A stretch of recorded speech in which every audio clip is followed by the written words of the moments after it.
बच्चों अब आ जाओ क्वेश्चन नंबर 11 में। क्वेश्चन नंबर 11 में क्या है, ये देखो। क्वेश्चन नंबर 11 में पूछ रहा है इसमें, लेट द रिलेशन आर, एक रिलेशन आर है इन अ सेट ए, एक सेट ए है। सेट में क्या दे रखा है, सेट ए में the set of all x belongs to Z, integer का सेट है, where x lies between 0 to 12, मतलब इसमें कितने इंटीजर हैं, 0 से लेकर 12 तक। रिलेशन में क्या दे रखा है, ए और बी आपस में कब रिलेटेड होंगे, when mod of a minus b is a multiple of 4, mod of a minus b क्या हो, मल्टीपल ऑफ 4 हो। देन यहाँ पे पूछ रहा है तुमसे बच्चे equivalence class of one. Equivalence class of one का मतलब है कि वन से जितने भी इंटीजर्स रिलेटेड हैं वो बताओ। ठीक है, वन से जितने भी इंटीजर्स रिलेटेड है, 0 से 12 के बीच में जितने भी इंटीजर्स वन से रिलेटेड हैं वो बताओ। तो सबसे पहले हमारे पास की सेट क्या दे रखा है जिसमें रिलेशन डिफाइंड है, the set of all belongs to x belongs to Z such that, ये एक्स हमारा 0 से 12 है। 0 से 12 का मतलब क्या हो गया, 1 2 3 से लेके कहाँ तक हो गया, 12 तक हो गया। और रिलेशन क्या दे रखा है, the set of all ordered pair a b such that a minus b is a multiple of 4, a minus b क्या हमारा मल्टीपल ऑफ 4, ये 4 का मल्टीपल है। ठीक है, अब क्या बोल रहा है कि वन से जितने भी एलिमेंट्स, वन से जितने भी इंटीजर्स हैं वो बताओ। हमें चाहिए ना equivalence class of one. Equivalence class of one का मतलब कि वन से जितने भी इंटीजर्स रिलेटेड हैं वो बताओ। तो कैसे निकालेंगे, मान लेते हैं कि let 1 comma b belongs to R. अगर 1 कॉमा बी रिलेशन का एलिमेंट है, इसका क्या मतलब है, mod of 1 minus b is a multiple of 4, ये होना चाहिए 4 का मल्टीपल, मल्टीपल ऑफ 4। ठीक है, तो अब यहाँ पे देखो b का वैल्यू क्या हो सकता है, b का वैल्यू 0 से 12 के बीच में कोई भी इंटीजर हो सकता है। तो ये बताओ, अगर हमने b का वैल्यू 1 रखा देन क्या होगा, 1 माइनस 1, ये 0, और 0 तो 4 का मल्टीपल है, इसका मतलब b का वैल्यू 1 क्या होगा, सेटिस्फाई करेगा। सेम लाइन पे b is equals to 2, b is equals to 3, b is equals to 4, ये सेटिस्फाई नहीं करेगा। b is equals to 5 and b is equals to 9, ये सेटिस्फाई कर जाएगा। समझ में आ रही है बात, अगर b की जगह 5 डालोगे तो 1 माइनस 5 क्या होगा, -4, -4 का मॉड क्या होगा 4, 4 4 का मल्टीपल है। b की जगह 9 डालोगे तो 1 माइनस 9 इज -8, -8 का मॉड क्या होगा 8, 8 4 का मल्टीपल है। तो हमें b का पॉसिबल वैल्यूज ऑफ b क्या मिला, हमें possible values of b r क्या मिला हमें, एक तो 1 मिला, दूसरा 5 मिला एंड 9, ये 3 मिले ना b के पॉसिबल वैल्यूज। तो इक्विवेलेंस क्लास ऑफ वन क्या होगा, equivalence class of one, one का इक्विवेलेंस क्लास, इसको हम कैसे लिखेंगे, ऐसे लिखेंगे। ये क्या हो जाएगा, ये बच्चों हो जाएगा तुम्हें 159। ठीक है, 159 का मतलब ए इज़ द करेक्ट ऑप्शन। अब आ जाओ क्वेश्चन नंबर 12 में। बच्चों क्वेश्चन नंबर 12 में क्या बोल रहा है कि यहाँ हमारे पास एक फंक्शन दे रखा है ई पे पावर एक्स प्लस ई पे power Y is equals to E पे पावर एक्स प्लस वाई। हमें क्या फाइंड आउट करना है, d Y by D x. हमारे पास क्या गिवन है, ई पे पावर एक्स प्लस ई पे power Y is equals to E पे पावर एक्स प्लस वाई। हमें D Y by D X find out करना है। तो एक्स के रेस्पेक्ट में डिफ्रेंशिएट करते हैं, तो ई पे पावर एक्स का डेरिवेटिव ई पे पावर एक्स, फिर ये क्या हो जाएगा ई पे power Y into D Y by D x. ठीक है, और यहाँ से क्या हो जाएगा ई पे पावर एक्स प्लस वाई, फिर एक्स प्लस वाई को भी डिफ्रेंशिएट करेंगे एक्स के रिस्पेक्ट में, तो एक्स का डेरिवेटिव एक्स के रिस्पेक्ट में 1 और वाई का डेरिवेटिव क्या होगा d Y by D x.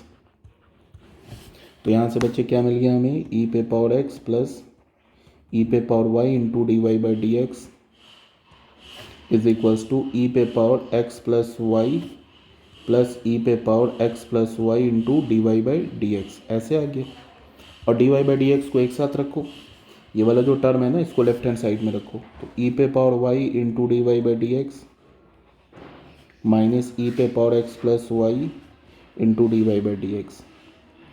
ये किसके इक्वल हो जाएगा, ई पे power x plus Y minus ई पे पावर एक्स। ठीक है, अब बच्चों यहाँ से क्या करो, d Y by D x common ले लो। तो d Y by D x common लोगे तो क्या मिलेगा हमें, ई पे पावर वाई माइनस ई पे पावर एक्स प्लस वाई यहाँ से आ गया, और यहाँ से हो गया ई पे power x plus Y minus ई पे पावर एक्स। बच्चे यहाँ से D Y by D X का वैल्यू क्या मिल गया, ई पे power x plus Y minus ई पे पावर एक्स अपॉन ई पे पावर वाई माइनस ई पे पावर एक्स प्लस वाई। ठीक है, देख लो ऐसा कुछ है ऑप्शन। ठीक है बच्चों, ये आंसर तो आ गया बट ऑप्शन मैच नहीं कर रहा है, इसको ना फर्दर सिंप्लीफाई करना होगा। इसको फर्दर सिंप्लीफाई करोगे तो ये ऑप्शन आ जाएगी। 4 ऑप्शन दे रखे हैं ना यहाँ पे, ये जो 4 ऑप्शन दे रखे हैं, फर्दर इसको सिंप्लीफाई करोगे तो आ जाएगा। बट मैं एक काम करता हूँ, इसको थोड़ा सा और सिंप्लीफाई कर देता हूँ। हमारे पास क्या गिवन है, ई पे पावर एक्स प्लस ई पे power Y is equals to E पे पावर एक्स प्लस वाई। तुम क्या करो, इसको डिफ्रेंशिएट करने से पहले ई पे पावर एक्स प्लस वाई से डिवाइड कर लो, प्लस ई पे पावर वाई डिवाइड कर लो ई पे पावर एक्स प्लस वाई से। यहाँ पे क्या आ जाएगा 1। इसको हम क्या लिख सकते हैं, ई पे पावर एक्स अपॉन ई पे power x plus Y plus ई पे पावर वाई अपॉन ई पे power x plus Y is equals to 1। ये किसके इक्वल हो जाएगा, ई पे पावर सब्ट्रैक्ट होगा ना, यहाँ से पावर सब्ट्रैक्ट होगा, X minus X plus Y plus ई पे power Y minus X plus Y is equals to 1। तो यहाँ से क्या हो गया, ई पे पावर माइनस वाई प्लस ई पे power minus X is equals to 1। पहले ना तुम फंक्शन को ऐसे सिंप्लीफाई कर लो, अब डिफ्रेंशिएट करो एक्स के रिस्पेक्ट में। तो ये क्या हो जाएगा, माइनस ई पे power minus y into D Y by D x, और ये क्या हो जाएगा, माइनस ई पे पावर माइनस एक्स, और 1 का डेरिवेटिव क्या हो जाएगा 0। तो यहाँ से हमें क्या मिला बच्चों, यहाँ से मिला माइनस ई पे power minus y into D Y by D x. ये किसके इक्वल होगा, ई पे पावर माइनस एक्स के। तो यहाँ से D Y by D X का वैल्यू क्या हो जाएगा, D Y by D x ये हो जाएगा ई पे power minus X upon minus ई पे power minus Y. Power subtract होगा, डिवाइड में तो एक तो माइनस आएगा ही, ई पे पावर माइनस एक्स, ये माइनस ऊपर जाएगा तो क्या हो जाएगा बच्चों, ये प्लस हो जाएगा, प्लस वाई। तो इसको हम क्या लिख सकते हैं, माइनस ई पे पावर वाई माइनस एक्स। अब देख लो कौन सा ऑप्शन है, माइनस ई पे power Y minus x, y minus x, C is the correct option. This implies that C is the correct option. ये हो गया बच्चों हमारा क्वेश्चन नंबर 12। अब आते हैं हम लोग क्वेश्चन नंबर 13 में। बच्चों क्वेश्चन नंबर 13 में क्या गिवन है, given that the matrix A and B are of the order 3/n। A matrix का ऑर्डर क्या है 3/n, और बी मैट्रिक्स का ऑर्डर क्या है 5/m, sorry m/5 respectively. Then the order of the matrix 5a plus 3b, इसका order क्या होगा। ठीक है, यहाँ पे ऐसे देखो, क्वेश्चन नंबर 13 में देखो, हमारे पास ऑर्डर ऑफ मैट्रिक्स ए क्या है, ऑर्डर ऑफ मैट्रिक्स ए ये क्या गिवन है 3/n। Order of matrix B क्या गिवन है,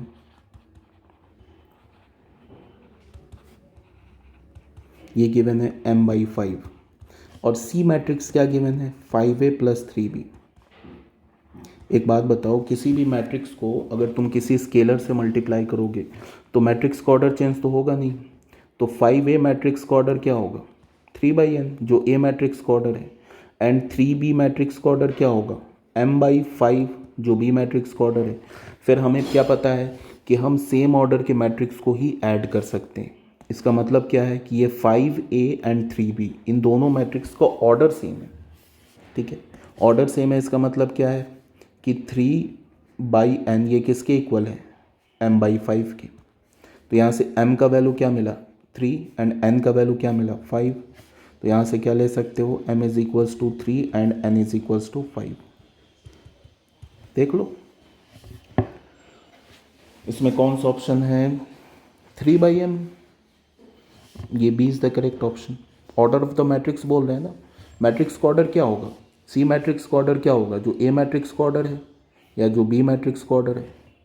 तो ए मैट्रिक्स का ऑर्डर क्या है 3/n, और n का क्या वैल्यू मिला है 5, तो सी मैट्रिक्स का ऑर्डर क्या हो जाएगा 3/5, तो B is the correct option. ठीक है, ये हो गया क्वेश्चन नंबर 13 भी हमारा। अब आते हैं हम लोग क्वेश्चन नंबर 14 में। क्वेश्चन नंबर 14 में क्या बोल रहे हैं, if y is equals to y given हमारा क्या है 5 cos x minus 3x minus 3 sin x, तो क्या बोल रहा है then d2y/dx2 second order derivative निकालो। तो बच्चे इसको डिफ्रेंशिएट करो, dy/dx निकाला, 5 cos x का डेरिवेटिव क्या होगा minus sin x, minus 3 sin x का डेरिवेटिव क्या होगा cos x, ऐसे कर लिया। तो यहाँ से dy/dx का वैल्यू हमें क्या मिल गया -5 sin x minus 3 cos x, ऐसे मिल गया। फिर इसको डिफ्रेंशिएट करो, सेकेंड ऑर्डर डेरिवेटिव निकालना है ना, तो dy/dx को डिफ्रेंशिएट करोगे x के रिस्पेक्ट में क्या हो जाएगा d2y/dx2, ये क्या हो जाएगा -5 sin x का derivative cos x minus 3 cos x का डेरिवेटिव माइनस sin x, तो ये क्या हो गया -5 cos x plus 3 sin x, ऐसे हो गया ना। अब यहाँ से क्या करो माइनस कॉमन ले लो, तो ये क्या हो जाएगा 5 cos x minus 3 sin x। अब यहाँ देखो 5 cos x minus 3 sin x का वैल्यू क्या है y के इक्वल है, तो इसको तुम क्या लिख सकते हो -y। तो देख लो A is the correct option, this implies that A is the correct option. 15 के बाद आ जाओ, 14 हो गया हमारा, 15 में आ जाओ। 15 में क्या गिवन है, for the matrix A adjoint A निकालना है हमें। ए मैट्रिक्स क्या गिवन है 2 -11 5 7, बच्चों इसको एडजॉइंट निकालना है। तो हमें पता है कि किसी भी 2/2 ऑर्डर के मैट्रिक्स का एडजॉइंट हम कैसे निकालते हैं, उसके जो डायगोनल एलिमेंट्स है उसको इंटरचेंज कर देते हैं, मतलब 2 और 7 को इंटरचेंज कर देंगे, और ये जो ऑफ डायगोनल एलिमेंट है ना इसका साइन चेंज कर देंगे। तो एडजॉइंट ऑफ ए क्या हो जाएगा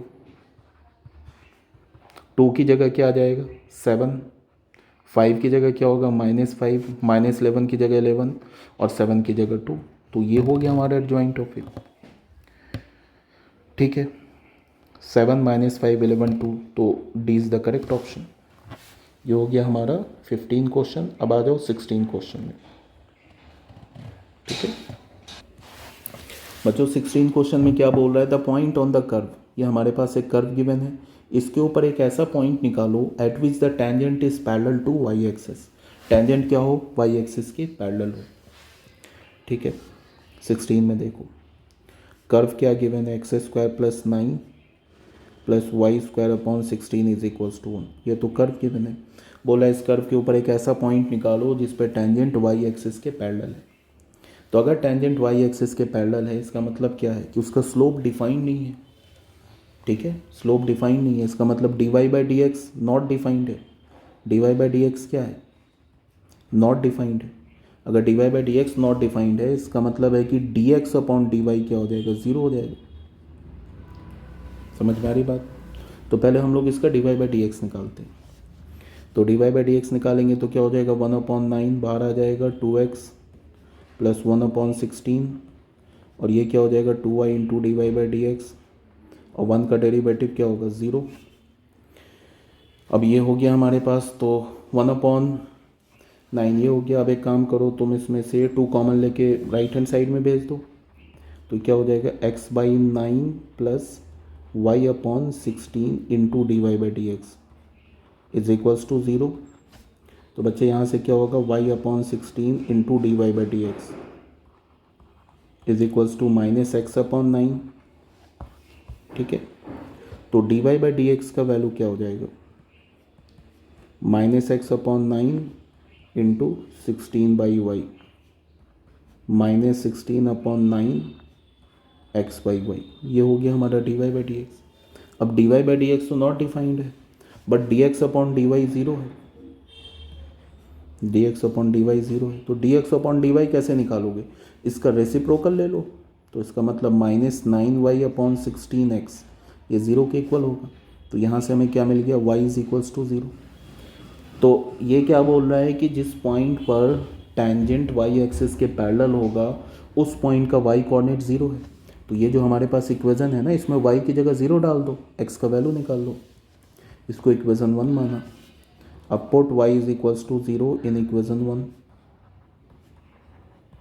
फर्स्ट इक्वेशन में डाल दो y की जगह 0, तो एक्स स्क्वायर अपॉन 9 और यहाँ पे y की जगह क्या डालेंगे 0, तो 0 इज इक्वल्स टू 1, तो यहाँ से हमें क्या मिला x square is equals to 9, तो x is equals to plus minus 3। तो पॉइंट्स क्या बन गए हमारे पास, एक पॉइंट को a मान लिया, ये हो गया 3,0 एंड दूसरा पॉइंट क्या मान लिया हमने b, तो -3,0। देख लो ऐसा कोई दो पॉइंट्स दे रखा है क्या, सी इज़ द करेक्ट ऑप्शन। देख लो +-3,0 मिला के हम क्या लिख सकते हैं, +-3,0, this implies that C is the correct option. तो ये हो गया बच्चों हमारा क्वेश्चन नंबर 16। अब आते हैं हम लोग क्वेश्चन नंबर 17 में। क्वेश्चन नंबर 17 में क्या है कि given that A is equals to AIJ is a square matrix of order 3/3। ये जो मैट्रिक्स है ना, ये 3/3 ऑर्डर का स्क्वायर मैट्रिक्स है, ठीक है। और डिटर्मिनेंट ऑफ A किसके इक्वल है, डिटर्मिनेंट ऑफ A जो है -7 के इक्वल है, -7 के इक्वल है। Then the value of this, इसका वैल्यू बोल रहा है निकालने के लिए।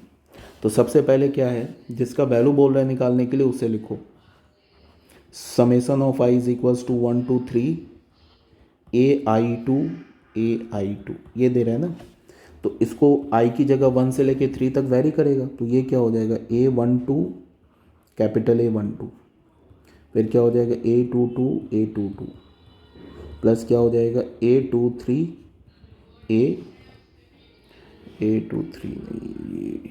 आई की जगह 3 डालोगे ना, तो A32। अब बच्चों ये क्या है, ये देखो ये क्या लिखा हुआ है, ये तो अगर 3/3 ऑर्डर समझने के लिए ऐसे, चलो मैं ये कर देता हूँ 3/3 ऑर्डर का ना जनरल मैट्रिक्स लिखता हूँ। क्या होगा A11 A12 A13 A21 A22 A23 A31 A32 A33। बेटा ये हमारे पास मैट्रिक्स हो गया। तो ये देखो क्या है, ये हमारा क्या है A1 A12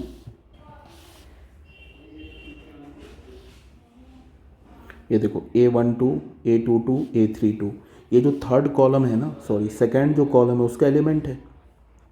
और ये क्या है, ये तो को फैक्टर है ना सेकंड कॉलम के एलिमेंट्स का। तो हमने डिटर्मिनेंट की प्रॉपर्टी पढ़ा है ना कि किसी भी रो या किसी भी कॉलम के एलिमेंट्स को अपने को फैक्टर से मल्टीप्लाई करके ऐड कर दोगे तो वो क्या होता है, डिटर्मिनेंट का वैल्यू।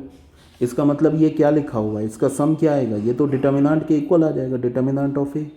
और डिटर्मिनेंट ऑफ ए क्वेश्चन में गिवन है -7, तो इसका वैल्यू क्या आ गया -7। तो -7 का मतलब B is the correct option, ठीक है। 17 भी हो गया हमारा। अब आते हैं बच्चों क्वेश्चन नंबर 18 में। क्वेश्चन नंबर 18 में क्या दे रखा है, y is equals to log of cos e पे पावर x देन dy/dx। हमें क्या निकालना है बच्चों, dy/dx का वैल्यू निकालना है। तो स्टार्ट करते हैं, यहाँ पे डिफरेंशिएट करो इसको dy/dx। पहले लॉग किसके रिस्पेक्ट में डिफरेंशिएट होगा, कॉस ई पे पावर एक्स के रिस्पेक्ट में, फिर कॉस किसके रिस्पेक्ट में डिफरेंशिएट होगा, ई पे पावर एक्स के रिस्पेक्ट में, फिर ई पे पावर एक्स किसके रिस्पेक्ट में डिफरेंशिएट होगा, एक्स के रिस्पेक्ट में। तो लॉग का डेरिवेटिव क्या होता है 1/x, तो 1 कॉस ई पे पावर एक्स। कॉस का डेरिवेटिव क्या होता है -sin x, तो -sin ई पे पावर एक्स।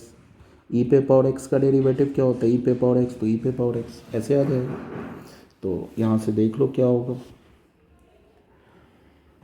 यहाँ पे आ जाएगा -e पे पावर x और ये हो जाएगा साइन e पे power x upon cos e पे पावर x। साइन e पे पावर x और कॉस e पे पावर x क्या हो जाएगा tan e पे पावर x, तो ये बन जो हो जाएगा tan e पे पावर x। देख लो कौन सा ऑप्शन है, D is the correct option. 18 हो गया। उसके बाद आते हैं 19 में। क्या बोल रहा है, based on the given shaded region as feasible region in the graph at which points is the objective function z is equals to 3x + 9y maximum. तो सबसे पहले बात कि हमें ये पता है कि कोई भी ऑब्जेक्टिव फंक्शन होता है कॉर्नर पॉइंट्स पे मैक्सिमम होता है, ठीक है। और कॉर्नर पॉइंट यहाँ पे कितने दे रखे हैं, 4 कॉर्नर पॉइंट है। एक तो डी हो गया, ए हो गया, ये बी हो गया, सी हो गया। तो कुछ नहीं करना है, इन चारों पॉइंट पर इस ऑब्जेक्टिव फंक्शन का वैल्यू निकाल लेना है और देख लेना है किस पॉइंट पर मैक्सिमम है, ठीक है। चलो कर देता हूँ मैं। कॉर्नर पॉइंट्स और वैल्यू ऑफ ऑब्जेक्टिव फंक्शन।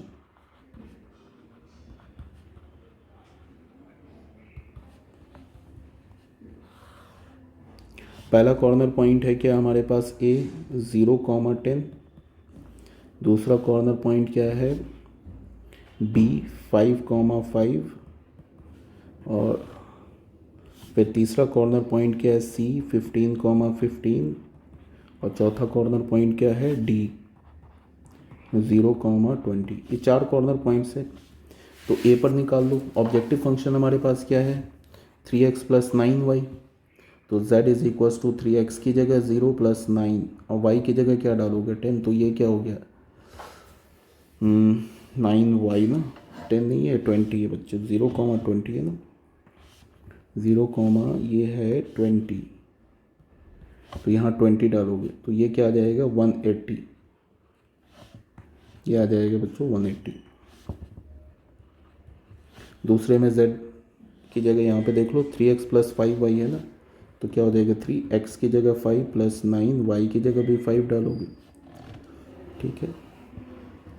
तो ये क्या हो जाएगा, 15 + 45 60 आ जाएगा।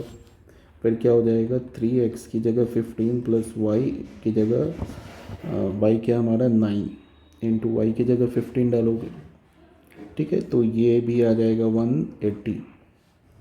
और यहाँ पे z x की जगह 0, 3 इंटू 0 + 9 इंटू 20, ये क्या आ जाएगा हमारा,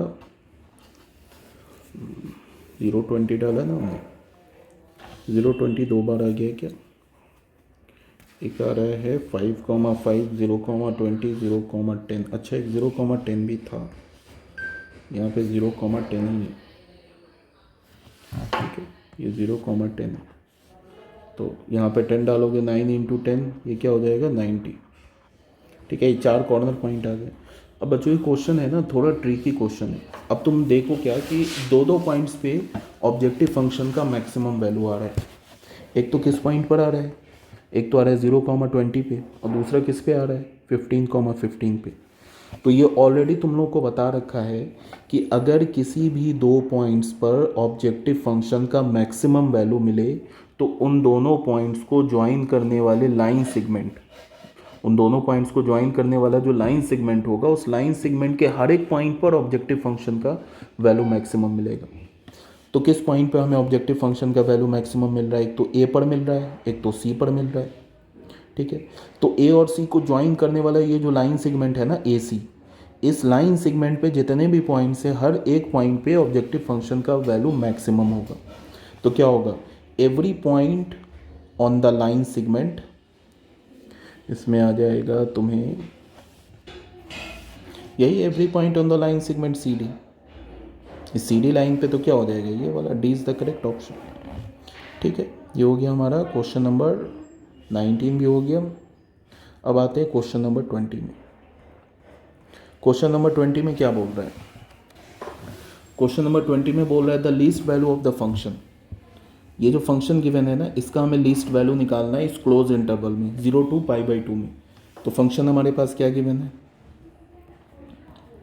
2 cos x + x, ये हमारे पास फंक्शन गिवन है।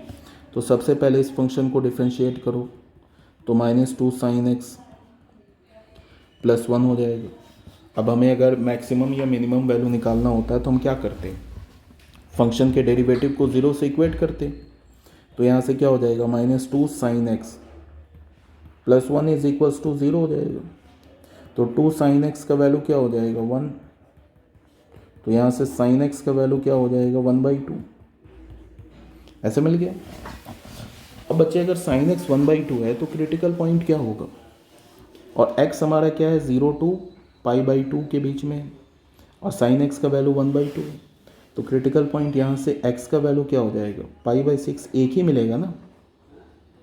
और हमें पता है कि जो मैक्सिमम 0 से π/2 के बीच में π/6 है 30 डिग्री है, जिस पे sin x 1/2 है। फिर हमें पता है कि अगर मैक्सिमम मिनिमम वैल्यू वो तो क्लोज पॉइंट पे भी हो सकता है, जैसे ये 0 पे भी हो सकता है, π/2 पे भी हो सकता है। तो एक्चुअल में 3 क्रिटिकल पॉइंट्स आ रहे हैं। तो क्रिटिकल पॉइंट्स क्या आ रहे हैं, क्रिटिकल पॉइंट्स आर, एक तो 0 हो गया, एक तो π/6 हो गया, एक तो π/2 हो गया। इन तीनों पॉइंट पर इस fx फंक्शन का वैल्यू निकाल लो, जिस पॉइंट पर सबसे मिनिमम वैल्यू है वो चेक कर लो। तो पहले 0 पे निकालते हैं, f ऑफ 0 क्या होगा, इसमें क्या करो x की जगह 0 डालो, तो क्या होगा 2 cos 0 प्लस 0, cos 0 क्या होता है 1, तो ये क्या हो जाएगा 2। फिर f ऑफ π/6 निकालो, तो क्या हो जाएगा 2 cos π/6 plus π/6, cos π/6 cos 30 degree, cos 30 degree क्या होता है √3/2, तो क्या हो जाएगा 2 √3/2 प्लस π/6, तो कैंसिल हो गया, √3 प्लस π/6 ऐसे हो गया, ठीक है।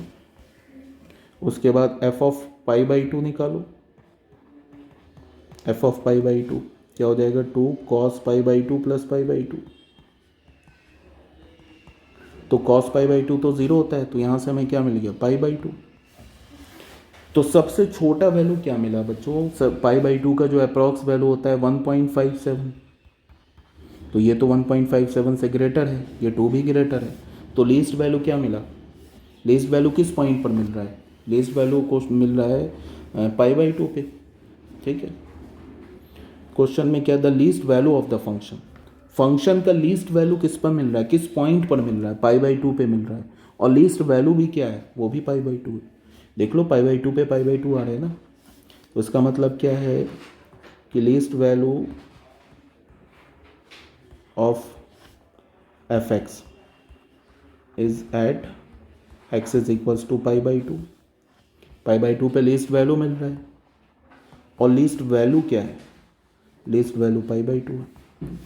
This implies that C is the correct option।